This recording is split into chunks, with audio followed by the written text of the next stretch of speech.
I'm coming on live just to see if this works. I don't know if this is working.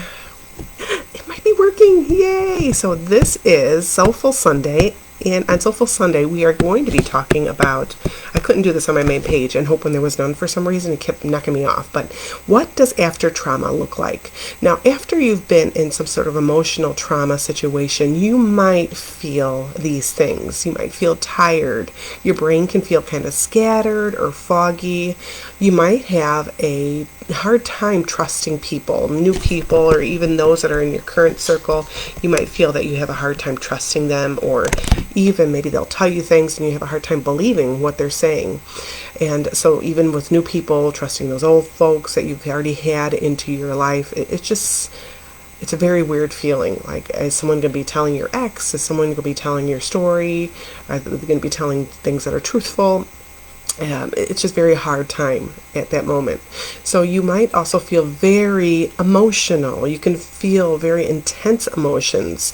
You might feel very edgy. Any type of emotional upset, argument may make you feel very edgy, like you're walking on eggshells. There's the possibility that you might have night terrors or nightmares. You can get you can get in the cycle of drama. It might seem that your life is just a talk show all the time. It's like, where is this coming from? I'm constantly in this cycle where there's people perhaps treating you poorly, you're getting swept up in somebody else's life, and honestly, it could be that you're addicted to the drama too. So there's a lot of factors in with that and kind of escaping that drama. And you might have to look at your circle too, because there are people possibly in your circle that are drama mamas or drama daddies, and they're honestly on this wheel of drama where it's cycle one thing after another, and they're caught up in it, and you can get caught up in that web too. So again, you might feel very emotional. You could feel very numb. People can tell you some very devastating news, or maybe events are going on in your life. Again, maybe you're not drawing in that drama, but things are going on where you feel nothing. You can be getting news that someone's passed, or maybe that something dramatic has happened in your children's lives or close friends' lives, but yet you feel very numb.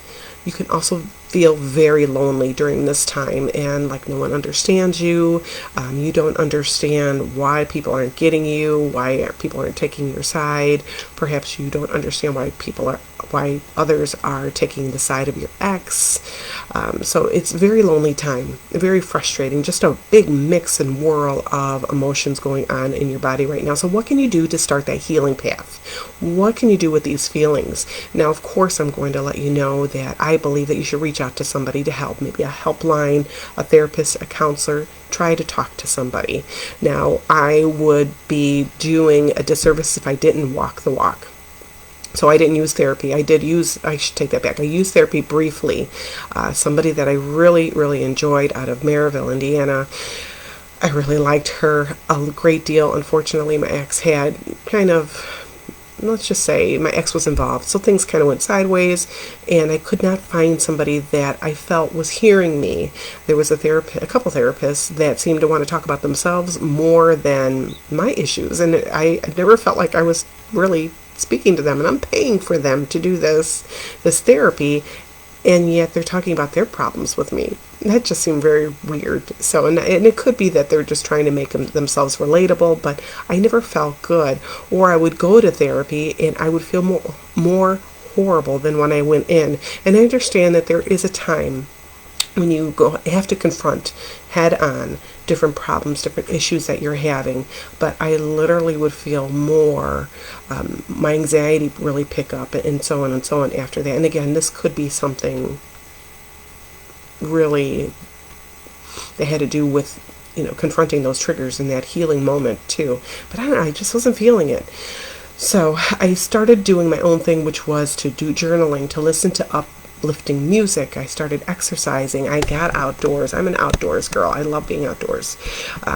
Gardening, getting into that dirt was so healing for me. Planting plants, seeds, and so on and so on. Finding a hobby. I have my PhD in projects half done. I do have a lot of hobbies that I do like to dabble in or try out. My stairs, going upstairs is very volatile in my house because I have it littered with old projects I haven't gotten around to, things that I have started and said, oh, I'm going to get to it, and I haven't. So if you walk up to my stairs there, just do it with caution. But also to adopt a pet. We have lots of pets here. Get into a new hobby. Again, find something that you've always wanted to try. Perhaps you've always wanted to go back to school. So this is a great time to maybe distract you a little bit. Now, if you're going in the mix of a divorce, a separation, a breakup, something like that, sometimes going to school can be very challenging. I did go to school afterwards. I became a medical assistant, which I'm not, but that's another story. But I did go back to school for medical assisting, and I was pretty darn proud to receive that, to complete that and get my certificate and so on with that. So it was sort of an accomplishment for me. And I also went ahead to do a doula program. So I'm a doula.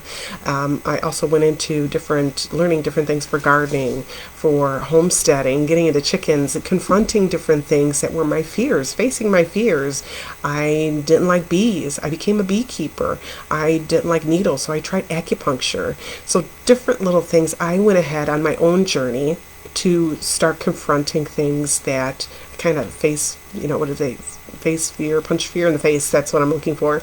I did those sort of things in order to start that healing path because, first of all, no one can tell me no. I didn't have anyone in my life to tell me no anymore, that you can't do things, you can't, you're not smart enough, or, hey, I don't want you to do that. I didn't have anybody in my life to do that. I had people. I surrounded myself, my tribe, Mr. Awesome.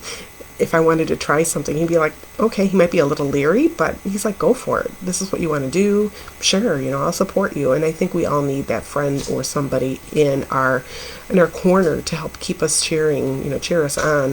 Especially when we feel those moments where I felt like I was falling apart. There were times where I felt like I was really breaking and I was driven. I thought I felt that way when I left my ex, but I even felt that more so afterwards. So these are a few ideas, but also finding faith too. If you can find something to lean on, whether it's being a Buddhist or Wiccan, or for me, it was finding Jesus Christ and God. I didn't find him, I always had him, but I had a renewal of faith. So just find something that works for you. And if you have any other questions, by all means, message me privately. Please do so. I'm happy to talk to you. We can set up a Zoom call. We can set up a messenger video chat or something like that. So this is Melinda. I hope you found these tips to be helpful for you. If you have any of your own, what's worked for you, I'd love to know. Drop it down in the comments. I'm going to let you go for this Sunday, Soulful Sunday, and have a great rest of your day. Bye. Oh, I'm coming. Mr. Office is like, we're supposed to be coming for breakfast. Where are you at, woman? All right, so I'm going to end this. Bye.